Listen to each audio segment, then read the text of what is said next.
Hi, thanks for visiting XtremeGuard.com. Today I have the Google Nexus 10. What I want to do is a soft unboxing of the device and then a review and a comparison between the Nexus 10 and the Nexus 7. And so to start things off, the soft unboxing, I call it a soft unboxing because I've already logged into Wi-Fi, email accounts, that sort of thing, just to speed up the process a little bit. Now, it comes in this nice looking box here. You've got the sleeve over the black bottom right here. This bottom part holds the device, and then underneath you can see your USB charging cable, some paperwork there, the warranty, as well as your user's manual. And then you've got the AC power adapter that you've got here. This clips together and allows you to charge the device using your wall outlet. So that's what you've got. No bells and whistles, just some nice packaging there. Okay, now we've got that out of the way. Looking at the tablet itself, it's got a monster display on this thing. It's a 10-inch display. You've got stereo speakers on the front, which is awesome. Looking around the device, you've got your on-off button at the top left corner, your volume rocker. You've got a micro HDMI, so if you want to do some HDMI out, some video out, you can do that, view images as well.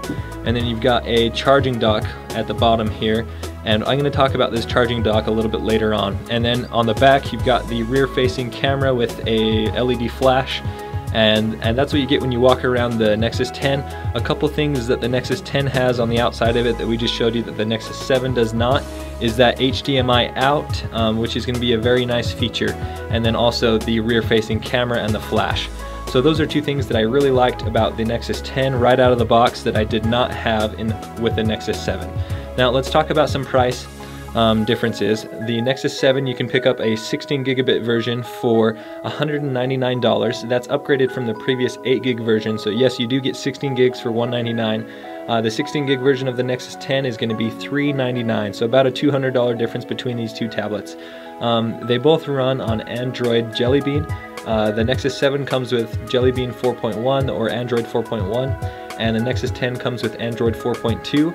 I just barely installed the update on the Nexus 7, so currently these two devices are running Android 4.2 or Jelly Bean, exact same operating system on both of these devices.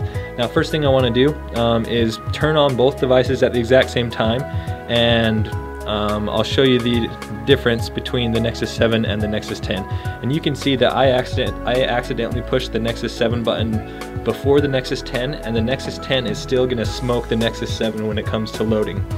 And let's talk about some of the specs of the two devices.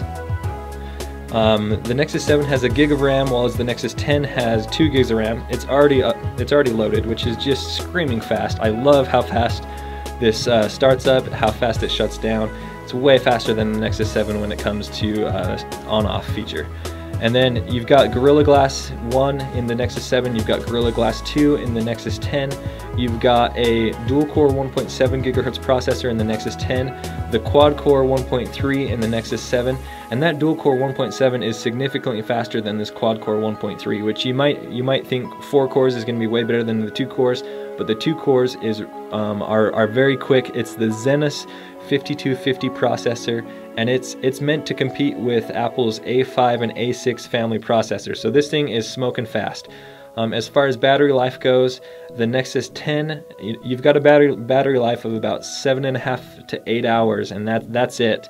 The Nexus 7, it's got half as big as a battery, but it actually lasts longer. It's 9.5 hours to 10 hours of runtime. So you actually do get more battery life out of the Nexus 7, which makes sense because the screen's so much smaller, the resolution's not nearly as good.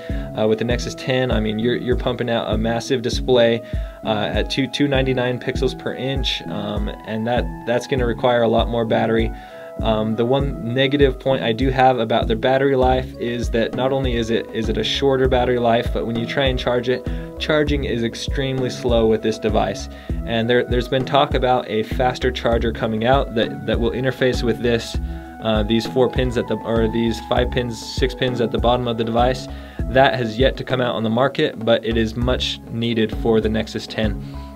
Okay, so moving on, the Nexus 7 has a 1.2 megapixel front-facing camera. The Nexus 10 has a a 1.9 megapixel front-facing camera, and then that rear-facing camera is a 5 megapixel camera with the LED flash. I really wish the Nexus 7 had a rear-facing camera. In fact, when I first got the Nexus 7, it didn't even have a camera app installed at all. I had to go on the market and I had to find a camera app that worked with the Nexus 7. It was really meant just for things like Skype or video chatting, whereas the Nexus 10 is actually meant to do much more as far as camera goes. I talked about the 299 pixels per inch on the Nexus 10. The Nexus 7 only has 216 pixels per inch, which still is not bad. You're only going to really notice pixelation when you hold it really close to your face. Most people are not going to notice a problem with the resolution on the Nexus 7. And then as far as the Nexus 10 goes, the 299 pixels per inch is actually smoking the retina display on the iPad 4. The iPad 4 has 264 pixels per inch. So comparatively, this thing is going to have a lot more pixels per inch than the iPad 4.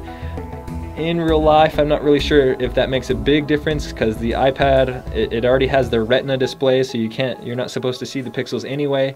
So not only can you not see the pixels on the Nexus 10, but you just cannot see them even better, if that even makes sense.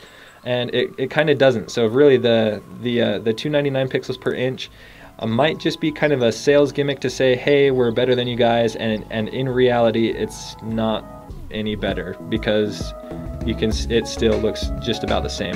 But anyway, moving on, I wanted to show you some features of Android 4.2, which is pretty exciting. So first thing I wanted to show you is now on your home screen, when you unlock the screen, you can have your home screen in either landscape like this or in portrait mode. So it switches between the two of those. Before, you could have Windows do this.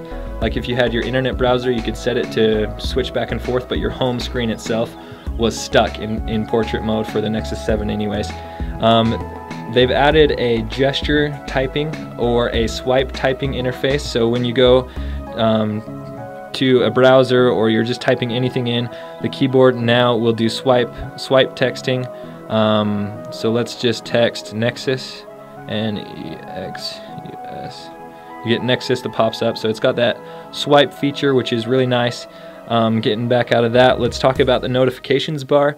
Instead of one big notifications bar that shows you emails, that shows you where your quick settings are and everything like that, they've actually separated into two different notifications bars at the top. You've got the top right, which will give you a quick access to things like brightness, your settings, your Wi-Fi, your auto rotate, your battery, airplane mode, and Bluetooth. So you've got those settings there. That was not even there before. Before, all you had was the settings button in the top right corner. So I like that addition right there. And then in the top left corner, you've got your notifications. So you can see your new emails. You can see that there's a system update that's ready to download.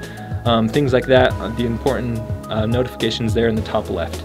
You've also got a magnification option now. So if your vision's not the best, or it's a low light situation and you're having a tough time seeing, you can actually enable this feature. It's a triple tap, 1, 2, 3, and it will increase the size of whatever you're looking at. 1, 2, 3 to get back out of that. So that's kind of a nice zoom type feature that you've got there. And then the thing that's got me most excited about Android 4.2 is this unlock screen. Now before, you had your clock, you had the date, you had the unlock button over here, but what you didn't have are these rotating windows. So what I can do is, instead of just having the clock, I can rotate over, I can click this plus button, and I can choose calendar, Gmail, clock, or sound search. So I'm going to choose Gmail. It's going to pull up my accounts. I'm going to choose my inbox, and now I have my Gmail account right here. My inbox is on the unlock screen. I can scroll back to the clock, so I can quickly just click the unlock button. I can scroll over, I can see I have new emails or I don't, and I'm done. I actually don't have to open up the tablet. That's a really nice feature that I'm enjoying. The other one that I want to show you is this sound search. If you hear a song playing on the radio, you can actually add this sound search to that unlock screen. You press "What's this song?" It'll listen to the song, it'll tell you what song it is, and then it will give you a link to the Play Store where you can purchase the song. So that's pretty cool. It makes it so getting to this app is a lot faster. It's almost instantaneous. You don't have to search through your app list to find that. And then you can also throw your calendar on there. My calendar is empty, but I'll show you that real quick just because it's that easy.